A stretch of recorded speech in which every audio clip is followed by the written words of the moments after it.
Dear student, मैं Dharmendra Verma DK success classes में आपका स्वागत करता हूं।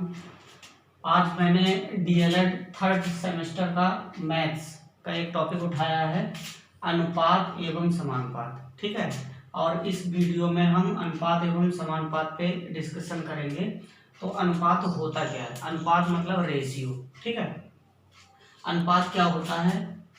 दो समान राशियों की तुलना को जिस सरल रूप में व्यक्त किया जाता है उसे अनुपात कहते हैं। और अनुपात को ये दो बिंदु जिसे विसर्ग भी हिंदी में बोलते हैं। ठीक है, अनुपात को इस चिन्ह से प्रदर्शित करते हैं। देखिए साफ साफ लिखा है, दो समान राशियों की तुलना, यानी कि राशियां समान ही हों तभी तुलना हो सकती है।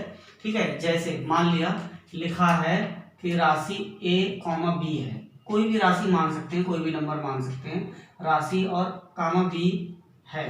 तो देखिए क्या होगा, तो अनुपात क्या हो जाएगा। इसको अगर हम अनुपात के रूप में लिखेंगे तो a अनुपात b, ऐसे भी लिख सकते हैं। हाँ, राशियां a, b हैं तो अनुपात, इन राशियों को अनुपात में लिखेंगे तो a फिर अनुपात का चिन्ह फिर b, ऐसे भी हो सकता है। और a अपॉन b यानी a बटे b हो सकता है, a डिवाइड का चिन्ह। ठीक है, बात वही है, डिवाइड का और फिर v होगा। ठीक है, तो इस अनुपात को सॉल्व करने के लिए कुछ जरूरी शर्तें हैं, कुछ जरूरी बातें हैं जिनको ध्यान में रखना है। सबसे पहली बात तो ये है कि अनुपात को सरल करते समय मात्रक की आवश्यकता नहीं होती है।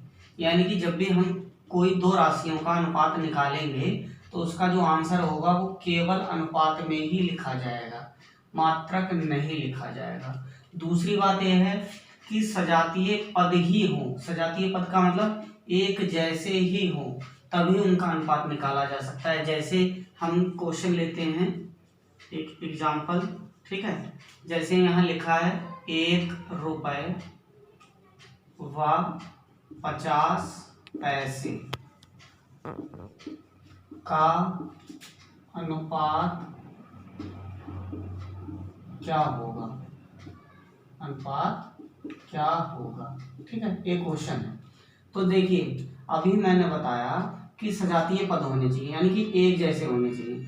यहाँ 1 रुपीज है यानी 1 रुपये है, और यहाँ 50 पैसे, यानी कि ये दोनों एक जैसे होने चाहिए। या तो ए भी रुपए में होना चाहिए या तो ए भी पैसे में होना चाहिए। ठीक है, तो हमने अभी बताया अनुपात को कैसे लिख सकते हैं, अपॉन में लिख सकते हैं, यानी कि यहाँ लिखेंगे 1 रुपीज। ठीक है ना, और यहाँ 50 पैसे।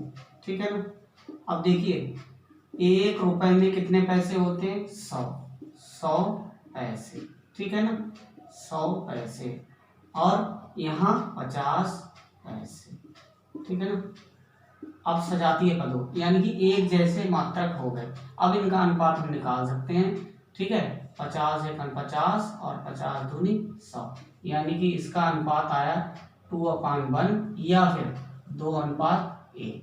यही इसका आंसर हो गया। देखिए अब यहाँ लिखा पैसे और यहाँ लिखा पैसे, देखा जाए तो ये एक जैसे मात्रक है, और वैसे भी मैंने अभी बताया कि इसमें मात्रक की आवश्यकता नहीं होती, तो इसलिए यहाँ मात्रक नहीं लिखे जाएंगे, ओनली नंबर लिखे जाएंगे, यानी कि संख्या लिखी जाएगी।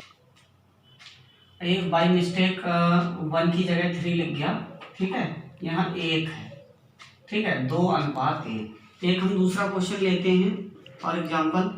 ठीक है, जैसे मान लिया लिखा है 1 किलोमीटर व 50 मीटर का अनुपात क्या होगा, क्या होगा। ठीक है ना, क्या होगा। तो देखिए 1 किलोमीटर, यहाँ लिखा 1 किलोमीटर, फिर बटे 50 मीटर। ठीक है ना, अभी पता होना चाहिए कि 1 किलोमीटर में कितने मीटर होते हैं। ठीक है, तो 1 किलोमीटर में 1000 मीटर होते हैं। ठीक है ना, और अपान 50 मीटर। अब ये एक जैसे मात्रक हो गए, यानी कि सजातीय हो गए। अब देखिए 0 से 0 काट दिया, 5 एकन 5 और 5 दूनी 10 यानी कि 20 आया। तो इसका रेशियो कितना आया 20/1 या है 20:1, ये इसका आंसर हो गया। ठीक है, चाहे हम और बहुत सारे क्वेश्चन हैं, एक और ले सकते हैं क्वेश्चन, देखते हैं। ठीक है, लिखते हैं 30 सेंटीमीटर और 600 मिलीमीटर का अनुपात क्या होगा,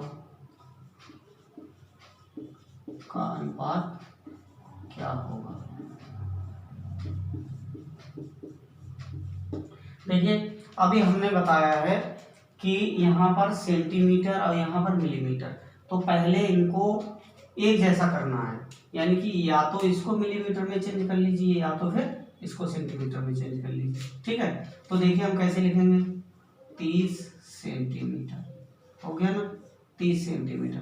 अब इसको भी सेंटीमीटर में चेंज करना है मिलीमीटर। ठीक है, तो अब देखिए जरा, अब यहाँ मिलीमीटर को सेंटीमीटर में चेंज करना है तो क्या करेंगे, यहाँ 10 से डिवाइड करेंगे। जब 10 से यानी कि 10 से भाग करेंगे तो ये कितना बचेगा 60।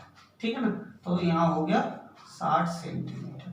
ठीक है, मिलीमीटर को सेंटीमीटर में चेंज करने के लिए यहाँ 10 से भाग देंगे तो बचेगा 60। अब देखिए 0 से 0 3 और 3 दूनी 6, कितना आया इसका अनुपात 1/2 या लिख सकते हैं 1:2। इसका इस तरह से आंसर होगा। ठीक है, ये अगर समझ में आया हो, ये वीडियो अच्छी लगी हो तो इस वीडियो को लाइक करें और सब्सक्राइब करें। ठीक है, और कमेंट द्वारा भी बताएं कि समझ में आया है या नहीं।